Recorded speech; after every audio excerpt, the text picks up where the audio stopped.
Nakakaharang na ako sa traffic. Ha? Oh, thank you.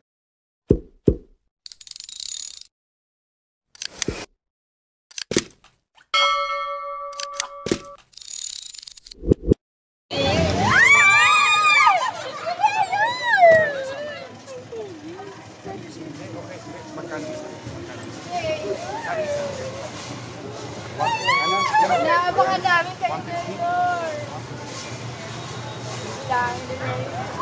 Mayor, ako din!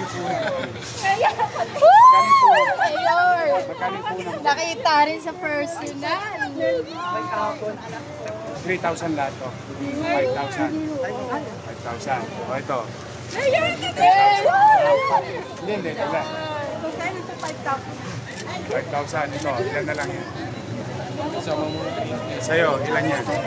Kasama na po yung mga bukay sa'yo. Bukay, sir. Bukay. Congrats! Dalawang po. 150 isa. Opo. 150. Wait lang, 21 na to sa akin. Lahat to, kunan yung 5,000. Tara na, pagsamahin na natin. Hindi, teka muna. Baka malugi kayo. You listen first. Magkano? 3,000. Sa 31 na to, 3,100. Bilang pa kasi. Sabihin mo ng ano, 5. 5. Ilan yan? Ikaw? Excuse me. 37 times. Sa'yo, nasa 3,000. Hindi po, kasama na po yung sa pamangkin ko. Ano? Mga 5,000 din. Opo. Teka. Oh. Kayong tatlo. Makinig mo kayo. Dalawang mo kayo. Dalawang mo kayo. Makinig mo na kayo. Kayong tatlo, pumasok sa loob. May utang ako sa 5,000. May utang ako sa 5,000. May utang ako sa 5,000. Pamigay nyo. Opo, sa lahat ng nandoon. Opo. Yes po. Opo. Please! Okay, dali na magpapasok.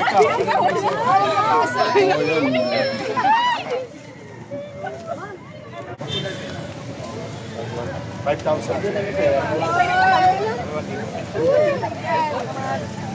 Kala ko sa bigyan si Mayor. Okay, bye, stay. Mayor, pwede ba na Okay na, nabigyan na kita ng 5,000. Pamigay nyo na doon sa loob.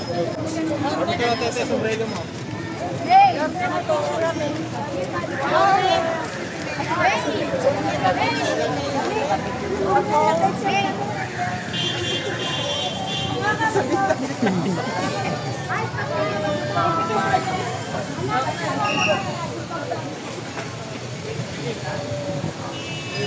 Yun na.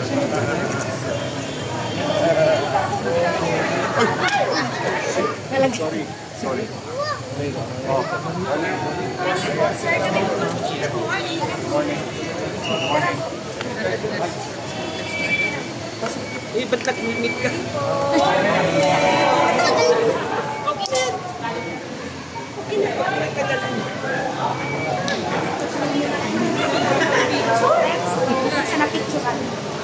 Wala na, ulit na.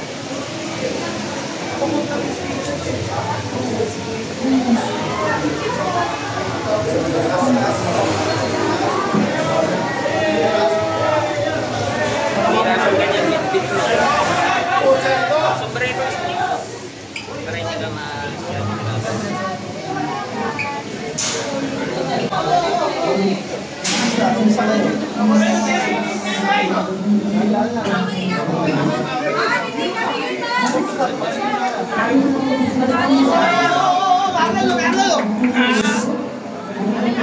Akin na green. Balik ka. Paes. Papaes ako rin. Hindi ka nagalit. Akin na naman na ito.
Salamat po.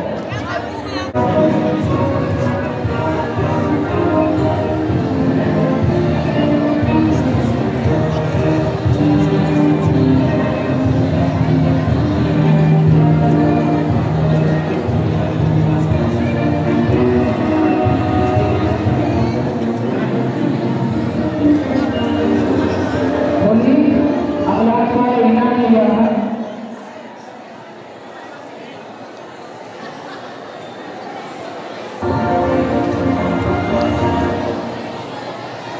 Muli, ang lahat po ay inangayahan na bumalik po sa ating mga upo.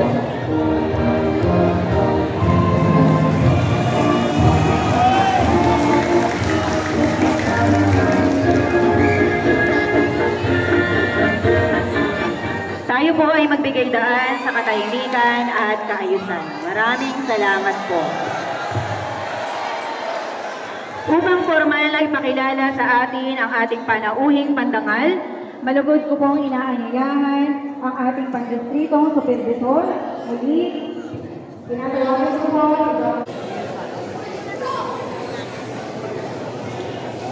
Mga minamahal kong kapwa Manileño, ang ating pong panauhing pandangal ay mapagmahal sa mga Manileño, lalo na sa mga bata, kabataang tulad ninyo.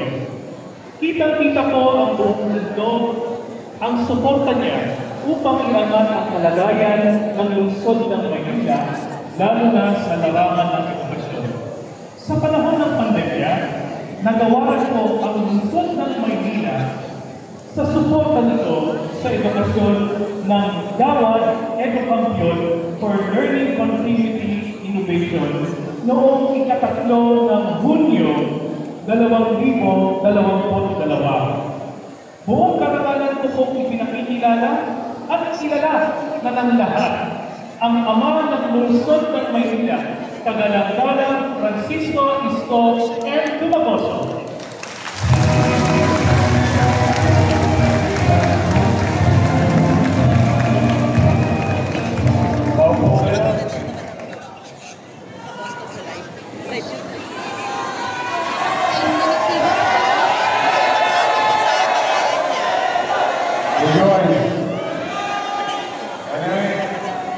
Sa ating po minamahal na Vice Mayor Chief Atchezan,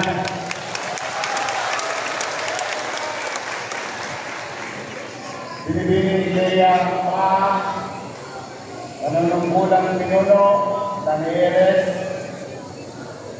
Ronald Vincent Salva, Nanunungkulang Pinuno, tanggapan ng punong supervisor sa edukasyon, sanay ng pagpapatupad ng kurikulum, Dr. Denisa Rojas Tomela, punong supervisor sa edukasyon, Nanunungkulang Pinuno, pansangay na tagapamahinala ng mga paaralan sa lungsod ng Maynila,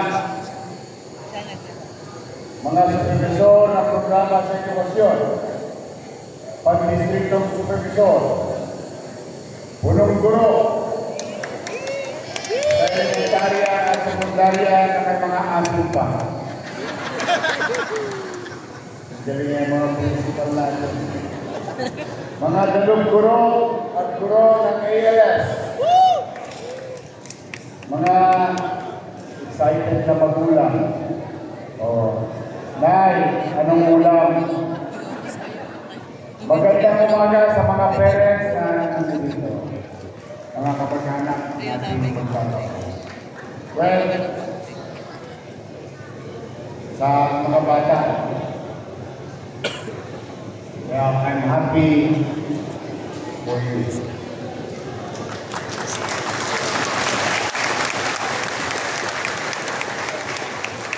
I'm proud of what you have achieved.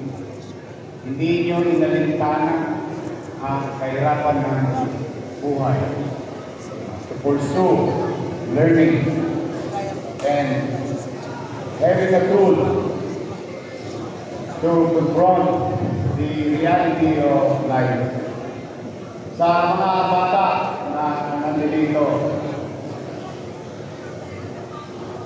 talagang dalawang nagyala ang buhay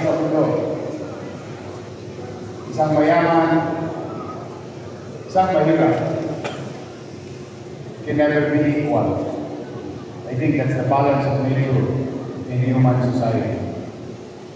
But what matters most is that today is the start of your journey to better yourself by having those knowledge, yung inyong mga natutunan ay magamit ninyo upang itaguyod ninyo ang inyong mga sarili. Hindi masama at hindi kasalanan na tayo'y pinanganak sa mahirap na pamilya. But you can use time as your friend, pursuing your dreams and aspirations. And don't waste it. Huwag nyo isayangin. Sana yung journey ninyo in your life ay hindi ihintong. And I'm telling you,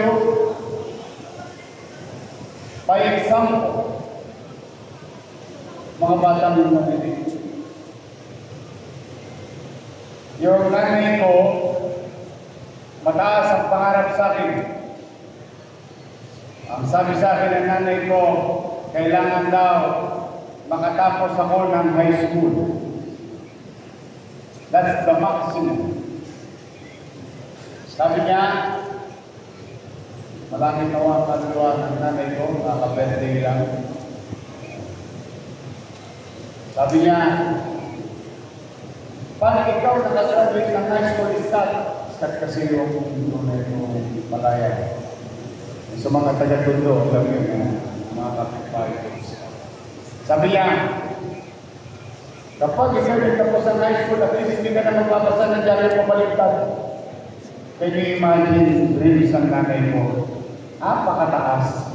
Magpasa lang ng dyaryo yung hindi nakabaliktad. Ba't isang ako? Hindi naman ibig sabihin literal yun. Dahil yun lang ang kakayanin niya na i-provide sa akin. But I did not allow it for myself. That's why I continue to pursue education. And it is only in our community, the only way in our community, di ko lang, pare-pareho tayo ng komunidad. The only way to be successful is through education. Kaya, pinilit ko mag-aral. Hindi ako huminto. Pagka-graduate ko sa Tondo High School, 1992, simula Abril hanggang Setyembre, hindi ako nag-enroll sa kolehiyo. Lahat ng kinita ko sa pagsasalita, biyahit-biyahit kami ng nanay ko. Kalahati sa kanya, kalahati sa akin. Pagdating ng Oktubre ng 1992, in-enroll ko ang sarili ko sa PMI para lang malapit sa ilog. Philippine Maritime Institute. Dahil gusto ko maging kapitan ng barko. Yun nga yung dati pangarap. That is my dream. And nobody can ever stop me doing so. But God intervened. January of 1993, chumichicha na lang ako sa patay. Salamat, kasi naman pag may pera, dinadayo yan. May sunny orange, may liver spread. Pag mahirap, may cups lang. Na-discover ako bilang artista. Hindi ko makalain pang artista rin. And that changes the course of my life. Remember, don't get me wrong, I want to be a seaman para yumaman ako. I want to be a seaman. Gusto ko maging kapitan ng barko para umunlad ako.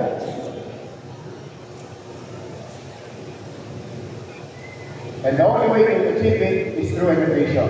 Nothing more, nothing less. There's no other way but through education. But again, binatag ako makapag-artista at umangat ang buhay. Noong mas-consider ako, meron pa mga taga-tundo rito, District 1. Ayan, District 1. Ayan, mga District 1. Noong mag-consider ako, 23 anyos. Why?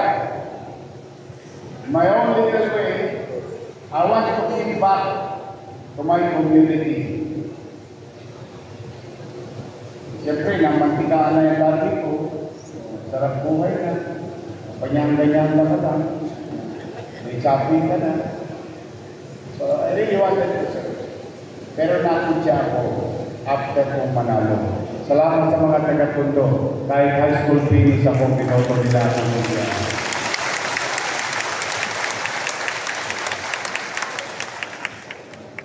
Did I stop? I did not. Imbis na kaawaan ko ang sarili ko, dahil ako'y kinukutya na ako'y high school finish lang. Gusto ko sila matigil. Yung mga politikong yun. What's the way? Went back to school.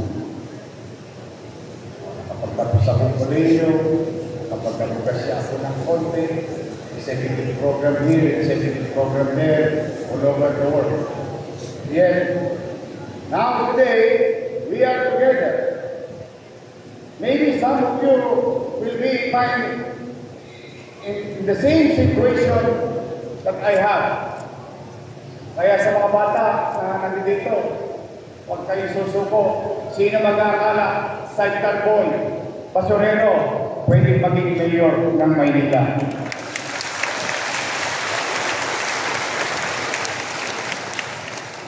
So, I think that is a message I wanted to send to each and every one of you. Life is hard. Wala naman yata madaling buhay. Yung mayaman nga, namang problema eh. Alam niyo ang problema ng mayaman? Paano gumastos? They have a good problem. But there is no easy life. That's why mga bata, madadapa kayo ulit. Madadapa kayo ulit. May katiyakan yun. Pero don't count on those failures. Ang mahalaga, sa bawat pagkakatapa mo, bumabangon ka. At hindi ka napipigilan ni naman.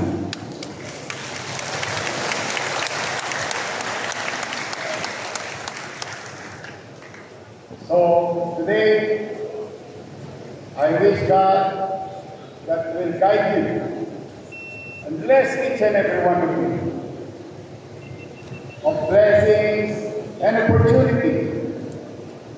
At sana mapagtagumpayan ninyo ang inyong mga pangarap sa buhay.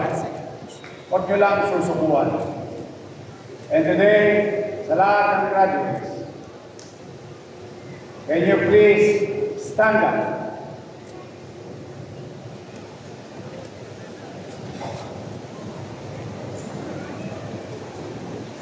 In front of you is your teachers, principals, and educators. Today, we show our gratitude to them. Palakpakan natin sila.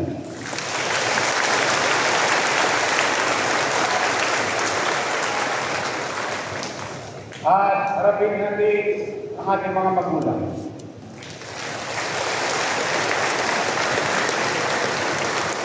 Despite of economic challenges, they continue to support you. So today, we say together, sabay-sabay tayo, 9. Sabay-sabay tayo, 9. 9. Lolo ko. Lola ko. Thank you. I love you. Palakpakan niyo ang inyong mga magulang.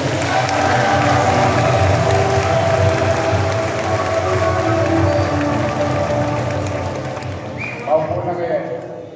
And I will give the microphone to our beloved, beautiful, able Vice Mayor.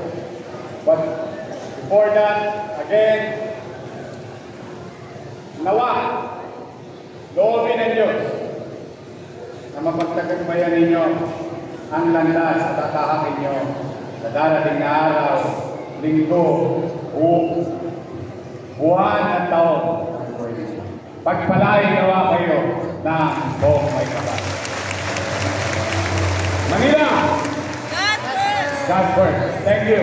Now, let's welcome our Vice Mayor, Steve Atienza.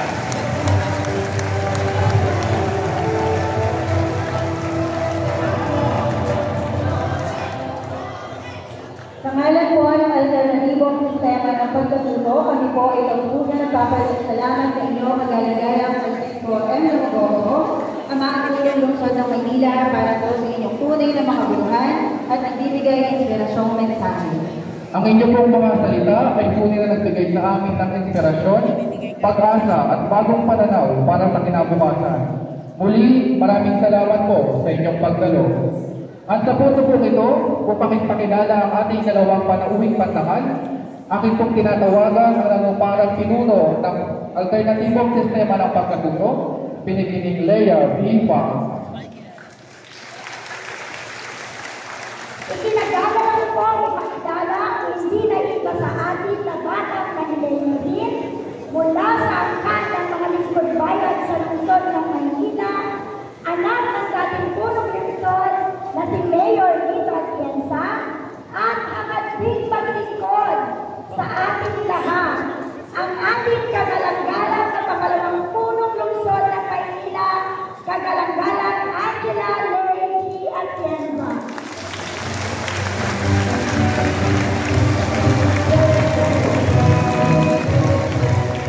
Magandang umaga! Kamusta po kayong lahat? Unang-una, gusto ko po bumati muna kay Dr. Ronald Vincent Calva. Magandang umaga po, Sir Anthony Lea pa. Sa lahat ng district supervisors na narito ngayon sa aking harapan na napakaganda at napakapapoy. Makikita ko naman talagang masayang-masaya kayo sa inyong advokasyan sa pagtuturo sa mga bata. Kaya maraming salamat po dahil kung wala kayo, hindi po natin masusuportahan ng may magmamahal ang mga kabataan dito sa Maynila. Para naman sa mga magulang na nandyan sa likuran, kamusta po kayo? Para po sa aking mga kapatid ng mga Muslim, nakikita ko meron po dyan, salamalaikum po sa inyo. Para naman sa mga estudyante narito sa aking kanan at sa kaliwa, congratulations sa inyo.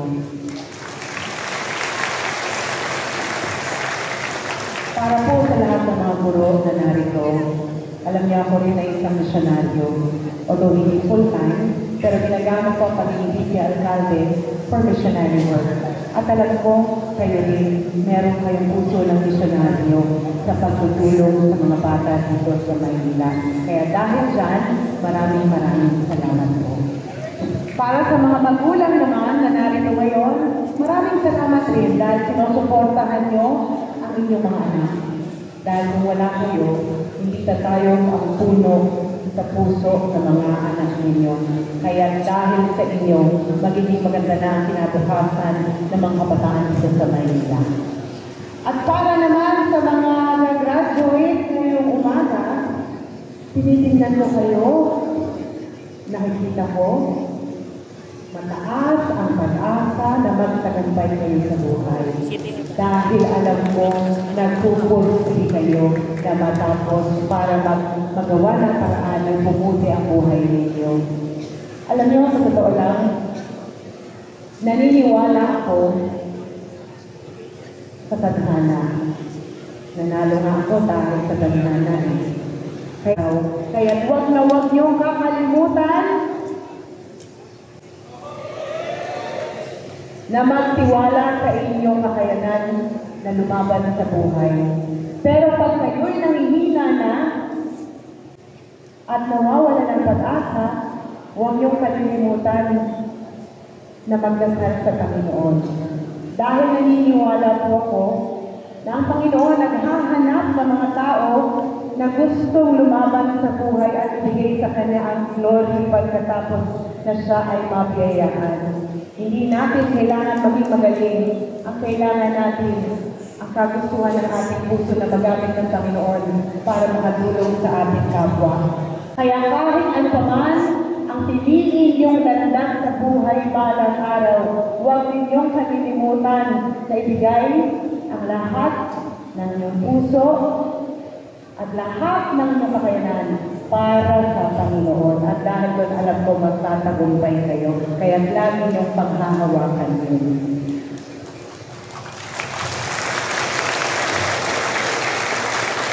Pero bago po ako magtapos, gusto ko lang i-share. Sa totoo lang, ang aming pagsasama ni Yorme nag-umpisa pa noong 1998 nung siya po ay nag-uumpisa bilang konsehal sa Tondo. Meron po siyang isang bagay na sinabi sa akin ng mga panahon na yun na hindi ko sa kanya sinabi pero pinanghawakan mo hanggang mo ako ay lumaki na at tumanda na. At yan po ay nung sinabi niya sa akin, kahit kailan, huwag akong mahihiyang aminin na hindi ko alam. Huwag akong mahihiyang tanungin kung hindi ko naiintindihan. At yan po ang aking pinanghawakan mo ako ay tumanda na at masasabi ko na ako ay tumatayo sa inyong harapan ngayon bilang vice alcalde dahil pinanghawakan ko po yun at kahit kailan hindi ako nahiyang magtanong. Kaya panghawakan niyo po yun mga bata, okay lang sabihin na hindi nyo alam. Hindi nyo naiintindihan. Ang importante, sinusubukan yung maintindihan dahil para sa inyo rin yun. Anyway, gusto ko lang sabihin sa inyo na naniniwala ako sa kakayanan niyo. Mahalaga kayo. Mahalaga ang buhay ninyo. Ipaglaban ninyo yun. At naniniwala ako, kasama ng Panginoon, gaganda ang buhay ninyo.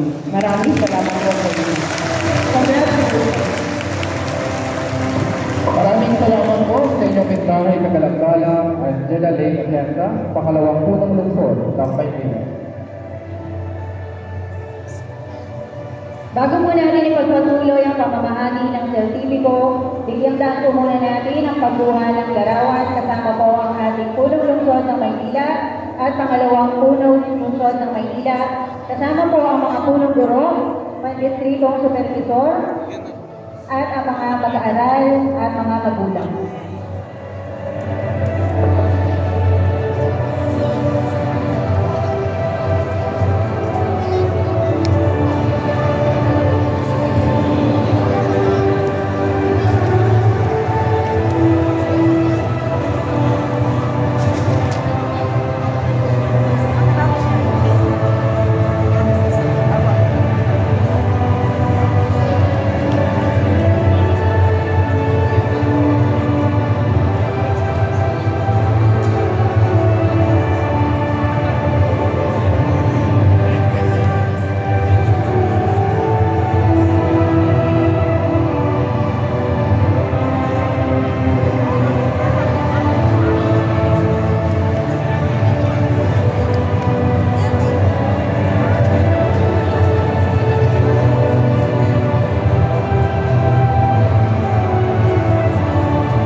Kami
po sana.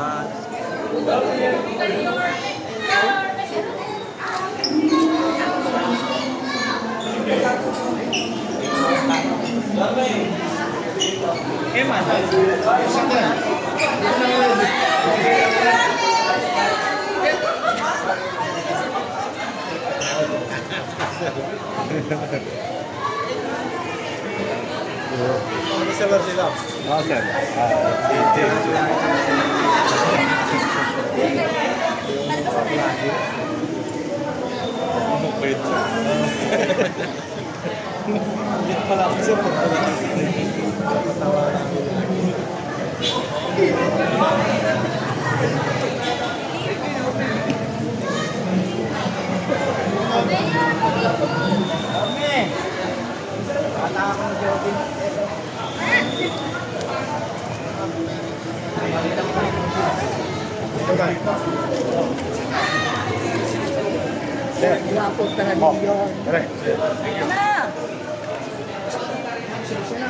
Sana si Busila?